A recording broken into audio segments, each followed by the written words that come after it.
Mas lalo pang pinalakas ang paghahatid ng mga makabagong impormasyon at teknolohiyang pang-agrikultura sa lungsod ng Ilagan matapos ang matagumpay na paglulunsad ng Farmers Information and Technology Services o FITS Center kasabay ang awarding of logistic support noong Hulyo 7 taong kasalukuyan sa Corn and Dairy Innovation Center sa Barangay Marana First. Ang aktibidad ay pinangunahan ng pamahalaang lungsod ng Ilagan sa pakikipagtulungan ng Agricultural Training Institute, Regional Training Center 2 o ATI-RTC2 at ng mga katuwang na ahensya sa sektor ng agrikultura. Dumalo sa programa ang mga kinatawan mula sa iba't ibang ahensya ng pamahalaan, lokal na opisyal, akademya, agricultural extension workers at mahigit 200 na magsasaka na inaasahang pangunahing makikinabang sa mga serbisyo ng bagong bukas na FITS Center. Sa kanyang mensahe, binigyang diin ni City Mayor Jose Marie L. Diaz, DMD, MBA na napapanahon ang paglulunsad ng FITS Center sa lungsod ng Ilagan na kinilala bilang Agro-Industrial Center of the North. Nagpasalamat din ang alkalde sa ATI-RTC2 sa pangunguna ni Center Director Dr. Clarice Mariag Alaska sa patuloy nitong suporta sa lungsod. Aniya, ang mga ipinagkaloob na kagamitan ay magpapalakas sa kakayahan ng FITS Center na maghatid ng napapanahon at dekalidad na impormasyon, teknolohiya at iba pang serbisyong pang-agrikultura sa mga magsasaka at iba pang stakeholder. Isa sa mga tampok ng programa ang formal na turnover sa iba't ibang logistic support para sa FITS Center, kabilang ang printer, flat screen television, portable speaker, information education and communication o IEC materials, IEC racks at iba pang kagamitan na magpapahusay sa operasyon ng sentro bilang pangunahing access point ng mga komunidad sa mga teknolohiya at impormasyong pang-agrikultura. Ipinaliwanag naman ni Mr. Vladimir B. Caligiran, Chief ng Information Services Section ng ATI-RTC2, ang layunin at kahalagahan ng Techno Gabay Program o TGP. Nagbigay rin ng mensahe ng suporta si Isabela State University, Ilagan Campus Cluster Executive Director Engineer Alfonso R. Simon at Mr. James Kennard Jacob I,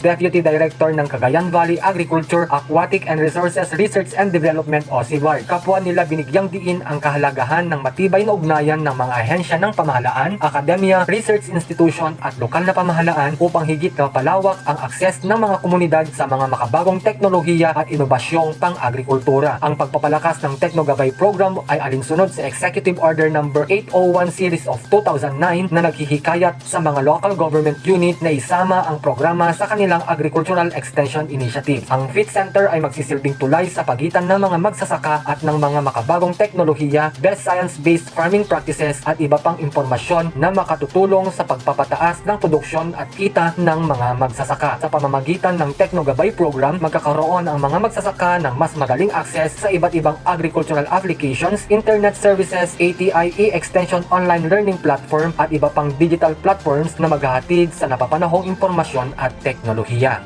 Magiging daan din ang FITS Center sa pagtukoy at paghubog ng mga magsasakang siyentista na magsisilbing huwaran at tagapamahagi ng mga napatunayang teknolohiyang pang-agrikultura sa kani-kanilang mga komunidad.